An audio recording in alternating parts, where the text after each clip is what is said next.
There are certain ways we have been doing things all our life, and there are alternative perspectives. At Spillity, we spill those alternatives or unconventional ideas. Hello everyone, this is your host Keisha from Spill the Tea Studios. We are excited to record our 20th episode today, and together with me and my co-host BB, we have a very special guest who has been recognized by Forbes as the best among 30 under 30 in Europe, Oscar Bjørn-Rosager. How are you doing, Oscar? Hi Keisha, thank you for the nice introduction. I'm doing very well. It's actually quite good weather here in Denmark today. So I'm just enjoying. It's very nice to be here. Thank you. That's good to hear. At least there's a good news among all this storm of bad news that I'm hearing every day.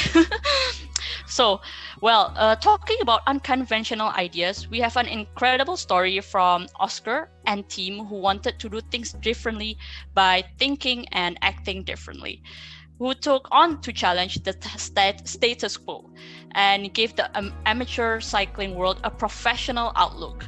These guys joined their passion of cycling and their responsibility to contribute to a green future. And what we have today is a responsible and innovative company called ProOwnedCycling. So Oscar, please tell us how it all started and how did you pick this as your career? It all started when I was just in high school. Actually, I was together with one of my current best friends called Kasper Petersen. He's also a rider of the Tour de France now, actually, and he was a professional cyclist already back then, and he had some clothing that he was not allowed to use anymore because he got new sponsors. And then I asked him, Kasper, what can you do with this clothing? And he basically said, I can't do nothing with it. I can't ride with it. I cannot do anything with it. Then I said, okay, but it's such a pity if this clothing has to go to waste. So let me try to sell it for you. I think some people might be very happy to actually ride in this clothing. So I actually started just by selling his used clothing on a Facebook page, and it was just ripped off. Like really, it went really fast. And I thought, okay, there must be lots of other amateurs out there who would be happy to buy the used clothing of the professional cyclists. And then the idea sort of took off from there. I founded the company together with Kasper Petersen, who was, but then after 1 year we split up because he was focusing on his career and he had to continue as a professional cyclist. And then I did the best so far decision in my life, I would say. I teamed up with my current partner, Kasper Hillström, who is the CMO in the company right now. And we have just been, we had the same mindset, the same idea. We wanted to take the business as far as we could go with it. And we've just both been working really hard since then. And then naturally the concept has been like on a natural development where we started to buy all the used clothing from the riders, and then we started to cooperate with some of the cycling teams who basically had the same issues where they had some overstock or used items with old sponsors on that they weren't allowed to use. And then we just started to buy from the teams. Then at some point we also started to buy their bikes and their components, and just everything started to escalate a little bit. And now we are here in Denmark, we are 20 employees, and then we have also a subsidiary in Germany, in UK, and in Belgium. And we also have some super cool, nice employees down there. Yeah, it's been a great journey, and also quite unbelievable for me and my partner Kasper. Sometimes we have to stop and think a little bit about what started as used cycling clothes is where we are now. That's so amazing to hear from identifying this small gap that you figured out while talking to your friend, and then just starting from Facebook, where I actually know about you because I saw some of the sustainable community talking about your work as well. So that's really interesting, and it proves that Facebook is still, what many people use nowadays, right? What you are talking about is a circular business that leads to a circular economy that can help in bringing sustainable benefits. So in tandem with opening up opportunities that can profit businesses in the long run as well. So what is the importance of a circular economy in a global context? Maybe you can share your views on this, Oscar? Yeah, sure. I mean, of course, it's a little bit hard question, so I'm going to take it from my own perspective. Sure. But definitely, I think it's very important that people and companies in general think about the circular economy, because we are in a world where the world resources is lacking, and we need to ensure that we are using all the supplies that we have to the fullest. I find it very important also that some companies might not think it's possible either. What I experience is at least that some company are like, either we are green and sustainable or we are producing, and I find it more and more essential that a lot of companies try to mix these, because I do believe that you can mix buying and producing new stuff and new products with selling overstock or used products. So the combination of the two, I think, is going to be very essential for a future with the circular economy included all over. And just in general, I find it so cool that whatever some people might think is worn out or is not able to be used anymore, there will always be people who would be more than happy to get these products. As an example, we are supporting a foundation in Colombia where we are sending some of the overstock we have, or like the overstock that we buy from the team. Sometimes we also have overstock of that overstock. Wow. Or some items that are not sellable for some reasons. We are donating it to a Colombian foundation with the kids who don't have the funds to buy it themselves. And yeah, just that is also circular economy, even though that there is no it's not really no, it's not something we are earning any money on. Of course, it's really just something that we are putting in a lot of effort into. But to see the kids down there being happy for stuff that we didn't find usable anymore is just so amazing. Yeah, I agree with that. And the fact that you're already, basically your business runs on a responsibility, as a culture, or it's incorporated in your business, and then at the end of the day you also still contribute to kids, that then you actually make them happy, and who knows, you actually make them year, or who knows, maybe you inspire them to be a cyclist one day, who knows. That's what we hope. For sure. So thank you so much for sharing your views on that, and let's talk about more of the business side. So recently I read this book, A $1 Billion App. One of the common traits on how businesses like yours achieve success is that the co-founders has persistence. No matter what happens, they push through and they just go for it. So from what I've read on your website, you guys started in Denmark. The journey was from a basement shop floor to the international forum, like what you've explained just now. You already gave us some sneak peek there just now. So tell us about your international presence. Yeah, so we are so pleased to have customers in above 80 countries, which I find so cool. Like there, to be honest, I thought I was quite strong in geography, but there are some countries where we have customers where I didn't even know those countries existed. So I'm very pleased actually. And just in general, yeah, we are quite present all over the world. Of course, some places we only have just one customer, but that is a passionate cyclist who for some reason found us anyways. Yeah, actually we had customers in above 50 countries before we even did one paid ad in outside of Denmark. So that was pretty cool. And we have still not focused outside of Europe yet. So yeah, we have it's very exciting, and I think our international appearance is already decent. There's still lots of work to do, lots of things we want to execute on, and lots of things we want to continue doing. But we have to take everything in our own steps. Regarding the persistency, yeah, of course, it's very important that what I find the key to success for me and for this company has definitely been passion all the way. I'm so passionate about cycling. I'm so passionate about circular economy, and those two together. I mean, I would do this. I started this as an idea because I thought it was fun, and then it turned out to be a great job opportunity for me and all my fantastic employees. So yeah, in general, I just find it super cool.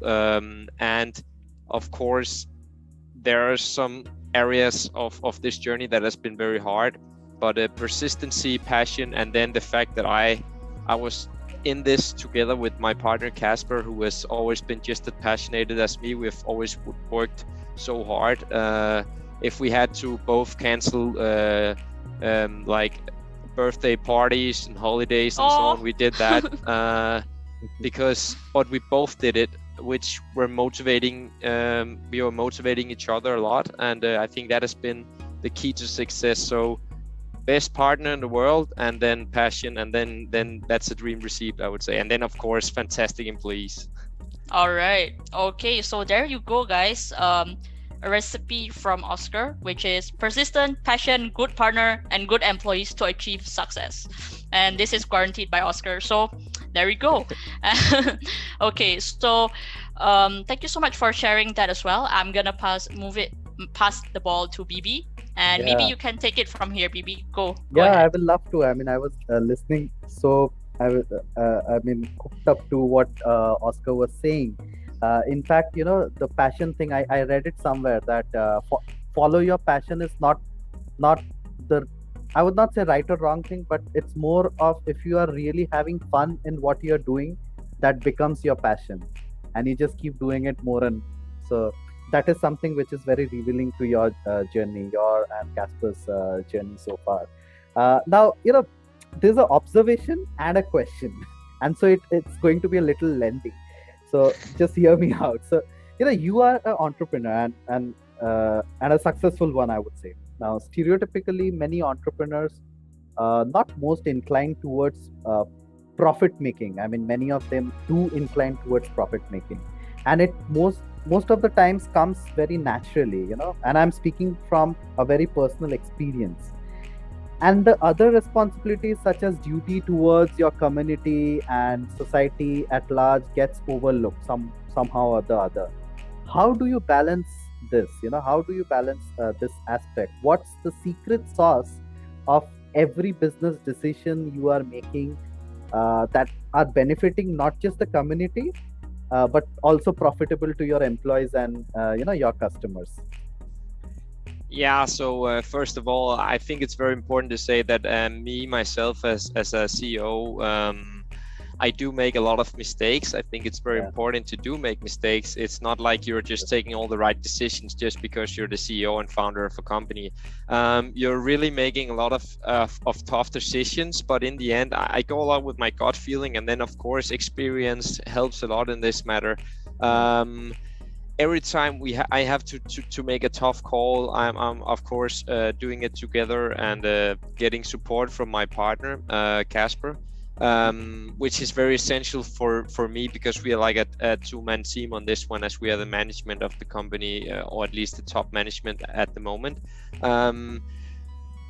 Sometimes there are some decisions where it is more for the profit of the business rather than supporting the community, or but I think that is very essential, and that's also why you have a business that is moving. It's because sometimes you have to think a lot about the profit and how to proceed, because in the end it's so nice, and everything can be so well, and you can support kids in Colombia and you can support all these nice courses, and but if you're not making any money, it's not a sustainable business, and that after all is so essential for you to be able to continue. So I think it's what some people, or what I would say is very important, is that whenever you're starting a business, start to think about how you make it profitable.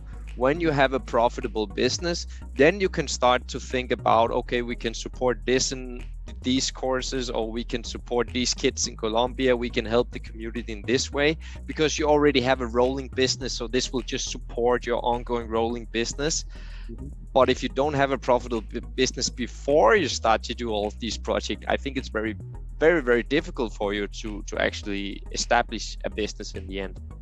Yeah, I mean, absolutely right, Oscar. So, I mean, if I may ask you, what has been the most challenging choice? You spoke about certain sacrifices that you and your business buddy had to make. As simple as canceling a weekend party or something like that. So, on a personal front or business front, what can you think of some most challenging choice that you had to make? Yeah, I mean, of course, there's been a lot of different and challenging things, especially like birthday parties and family vacations and so on. That is something that you have to, or we had to leave out at some point. On a personal note, the most hard has been just to give up a lot of social life for I would almost say 5 years. Now, when we have more and more employees, it's starting to help a little bit. We can take some days off, but it was like the start was really hard. You didn't get any salary. You were just working all day, all night, and you didn't have a social life. You had a few friends who were sticking on to the end, which is still like. Then you just develop like a small social group of friends that you have a lot of fun with now, obviously, and so on. But of course, there's a lot of things to give up on, especially if as an entrepreneur, if you have a very wide network of friends and so on, you see a lot of people. I think that can be very challenging, at least for me it was. But yeah, just friends, girlfriends, families, all of this is something that you have to basically put in second row for a period while you're building up, and then you just have to focus on the business. I know it sounds very harsh, and that is only my own personal experience. But yeah, that has been some of the sacrifice I had to make, and of course, sometimes when I look back at it, there were some things that I didn't see or didn't go to that was a mistake from my side, because it was a once in a lifetime opportunity or once in a lifetime event. But that's how it is. If you can look back at your life and not regret anything, I don't think you've lived to the full yet. So all well which ends well, and now it's not ends well, it's actually started well for you. So the journey has just started. So fantastic. I mean, thanks for those observations and answers, Oscar. Thank you. And it's also related to what we talk about just now, persistence. And then if you are passionate about it, then you will do everything in your power, to fulfill that as well. So now let's go back to the sustainable side of things, because I wanted to ask more about this, because with the rise of sustainable influencers, advocates, and community, a lot of people are becoming more conscious into what they are purchasing and even changing their lifestyle. I've seen some of my friends who become a minimalist, and we even did a podcast about that, and who become vegan because they say it helps with their mental health as well, and then the way they live, they say is so much better. So I wanted to ask you, what are your thoughts about the global rise of mindful shopping, for example, like buying sustainable things, or maybe the Instagram language of it is thrifted clothes, refurbished and recycled items, or maybe another known phrase is pre-loved items. So what are your thoughts about it, Oscar? Yeah, I mean, to be honest, I think we made another term for that. That's called ProOwned, which is actually the name of the company. So of course, I find it so important and so awesome that people are really starting to accept that you have to wear like pre-loved or pre-owned clothing, clothing, bikes, vehicles, always vehicles, of course, but clothing, bikes, even everyday use stuff, because I think that's basically what we'll build our business model on. And to be honest, 5 years ago when we started this, people were not that into pre-loved used sports clothing. So I think it was very hard in the start to just get all of this started and settled. But I really see a rising trend, and I think it's so important that people are just starting to see this. And even in the let's say the upper class or the high end people of the world, you also see it a lot with people having buying used or pre-owned high-end clothing and so on. I think it's super important that people are not just taking this aspect just because of economy, but they actually also have to think about this because of the global situation that we are in. So that is really something I find nice. And of course, very, very important topic of the world at the moment. The more stuff we can reuse, recycle, the better for the world. And that is also some passion of mine, just to ensure that everything gets reused out here at least, or if it's not reusable, then we ensure to pass it on to somebody who might be able to use it. And I'm always very, very sorry if we have to, for some reason, throw anything out. It's not something that we do a lot, but sometimes you just have stuff where it's very difficult to do anything else with it. But yeah. Wonderful. Of course. Huge applaud, Oscar, for that. Yeah, and of course Oscar predicted this trend, so he's a change maker, you can say that. Yeah. So now you mentioned that's also how you came up the idea with pro-owned cycles, and so I wanted to ask more about that. Let's talk about pro-owned cycles business during this time. So this pandemic had raised and shift consumers' consumption patterns, which gave a certain advantage towards your business and many more. So how did you manage and strategize during this time, despite the restrictions, and probably you with working hours, there's also restrictions. So how did you manage that? Yeah, first of all, business-wise, I think we've been very lucky that the main goal of this company has always been to be an e-commerce, which were that when the pandemic started, we were all well prepared for it. We didn't have to create a new e-commerce business, or we didn't have to create a new website or make any logistics agreements or so on. We were very well prepared, which of course was essential for us to be able to make the business running over all the pandemic. For me, it was a little bit challenging because I'm traveling a lot. But even last year, I had almost 80 travel days all over Europe. Yeah, it was a little bit challenging for me, and I had to do a lot of tests. But in general, it was okay. The lack of supplies has been the biggest problem for us, I would say.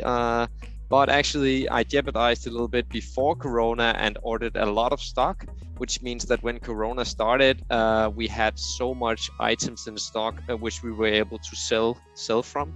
And that was really, I would say, a lucky punch maybe from my side, because when all other cyclist dealers all over Europe were lacking stock, we were just having a lot of it and could just push bikes and clothing components out every day.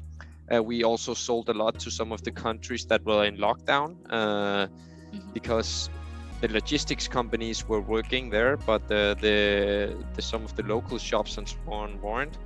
So we were able to provide bikes, clothing, some home trainer equipment and so on for a lot of the people who are in lockdown, which it was very, very nice for us to be able to do that. And we had a lot of happy customers all over the world actually who was saying, we're so pleased that we can get this stock from you, because we are not able to get it anywhere else. So yeah, I think we jeopardized a little bit before Corona and ordered a lot of stock, but luckily it turned out really well.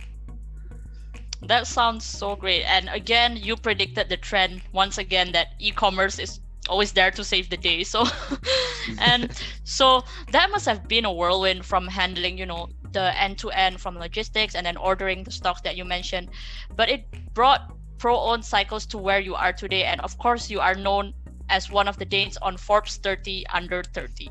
So tell us something about the Forbes 30 under 30 in Europe. How did this happen, and when did you come to know about it? So I think it was back in November last year. I had an interview together with Forbes where they recognized me as a potential upcomer of the Forbes 30 under 30. We had a very good interview with one of the very nice journalists there. He wrote about the full story and how it was, I think it was named something like this Danish entrepreneur selling the bikes of the pros or something like that. But anyways, we had a really nice talk, and I think it was like a 2.5 hour interview. It was really long. Also made a very nice article out of it. But then also he said afterwards that you should consider, I think I will put you in, I think I will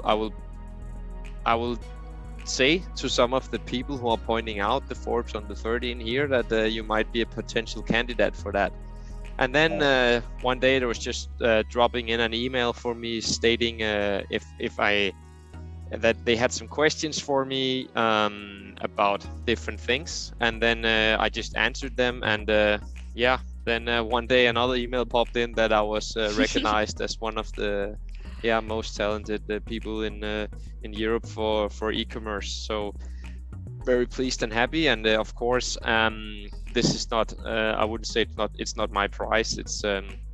It's me and Casper's prize, but there's just the rules in Forbes that it has to be co-founders, and technically Casper's not a co-founder, so this is me and Casper's reward, and not just mine. But we are sharing it, and we are so grateful and happy to be recognized as these talents. And we are so happy and grateful to be talking to you, Oscar, and knowing Casper as well. So yeah, it's a privilege for us. Yeah, definitely an amazing achievement and well deserved as well. I mean, again, we go back to your recipe, which is persistence, passion, and of course with a great partner like Casper, which brought you here today. So, well, Oscar, it has been a great year for you, and also ProOwnedCycling. So no doubt we will see more of you in the future. Of course, I'm talking about whether you have any plans to expand to Asia or not. Fingers crossed. Yeah, actually, I mean, we are already having a lot of plans to expand to Asia. I mean, we already have a lot of sales in Asia, especially Japan and Taiwan is rising markets for us. So that's really cool. Malaysia, we also have some customers, and but in general, Asia is definitely a very interesting market. That's something that we are looking into, but it is also I like to ensure that whenever I go into something, I want to be well prepared and go all in on it. So be aware, quite soon we'll be there. Okay, that's Fantastic. Good to hear. And before we wrap up, just one more thing I would like to ask. What is next for Oscar, and what is next for ProOwnedCycling? Can you share a little bit insider info for our listeners, maybe? Yeah, of course, I would be happy to say so. So, ProOwnedCycling is still on a fantastic journey where we just keep expanding and keep developing our products. Especially next year, we'll have the Tour de France coming to Denmark, which will be the main topic for ProOwnedCycling in 2022 until July, when it's all been happened there. So we will have a lot of focus on Tour de France 2022 coming to Denmark, and then just in general keep expanding. We want to expand to several other markets, but that's a longer term plan for us, of course. Regarding myself, I just want to keep loving what we do now. I hope that we can have much more fantastic colleagues in the team. I find it so cool that we have different nationalities, different people with different passion and so on. It's just keep having a great company which having a great social life. Actually, one funny thing where it makes me happy and sad at the same time is that sometimes I could go to lunch, and then all my colleagues would be sitting and saying, "Hey, we had the best party this weekend," or "We had the best bike ride this weekend," and then I thought, me and Casper are like, we didn't hear anything about that, but that's just positive that the colleagues are having such a good time together. They go bike riding together, they go partying together, and yeah, it's just amazing. So for me, the next year it will be lots of hard work, but definitely also fun, and just enjoying that we are in this position we are now, and that we can help to change the world in a situation where we need to focus on circular economy and yeah. Definitely, that sounds so cool, and I'm sure you will be going to more parties as well next year, and maybe you will get invited more from your peers as well. So thanks, Oscar, for joining. For our listeners there, I hope you learned something new and inspired by Oscar's journey. So BB, any last thoughts? Yeah, I mean, very easy for me to kind of give my last thoughts, and on two things basically. So one is, have fun in what you're doing. Everybody is not an entrepreneur, but everybody should have fun in what they are doing. And Just as Oscar's story, once you're having fun with what you're doing, and then you can, relate your passion to purpose. And the passion and fun with cycling came to a purpose. So that's the first thing which I kind of take away, and our listeners will. The second thing is that we all know, and this is not a hidden fact or not something unknown, that we are stepping into a future which is unpredictable, which is unknown, but we definitely know that the demand is going to be bigger and bigger. So there will be demand for more things. And so, as Oscar pointed out, it's very important to think in a circular economy fashion. And thanks that we have businesses like ProOwnedCycles who are walking that path. So I'm actually very delighted. So these are my two key takeaways: fun and passion, and on the other hand, think about the planet in whatever you do. So yeah, that's all from my side. Thanks a lot, Oscar. Thank you That's so much. Yeah, that That's was such a great summary. yeah, really great. Just in general, happy, and also big applause to you guys for making an awesome podcast, which are setting focus on a very important topic. I think it's so cool that you, despite the pandemic and that we have to do the podcast on virtual, and that you are. I mean, it's Friday night for you guys. But you're talking with me right now. Yeah, of course you're in lockdown, but still, I think it's really cool, and just in general, that is passion, what I see there. So keep up the podcasting, and I think you'll get far with this one as well. Oh my God, I hope so. Thank you for the nice words, Oscar. And okay, and of course, everybody, thank you so much for tuning in. Make sure you follow our Instagram at Spill the Teapots, and now we have a brand new website that me and BB stayed up, and also with Shubs stayed up all night to do it. It's spilltheteapots.com. And Oscar, of course, would you like to share your social media? Where can we find you online, on the internet, basically? Yeah, of course. You can find me on Instagram. My name is _ Oscar Bjorn, OSCARBJORN. Or you can find me on LinkedIn. My name is Oscar Bjorn-Rosager. It's probably going to be displayed somewhere in this podcast, but you're welcome to follow me. My Instagram is a little bit more my personal life, so it's also what you do behind the scenes, so to say.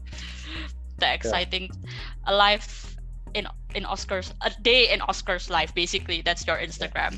All right. And of course, like what Oscar has mentioned, we will put all his links under our description box, and also tag him on our Instagram once this podcast is released. Thank you, everyone, and hope you enjoy this episode. Goodbye. Bye. Cheers.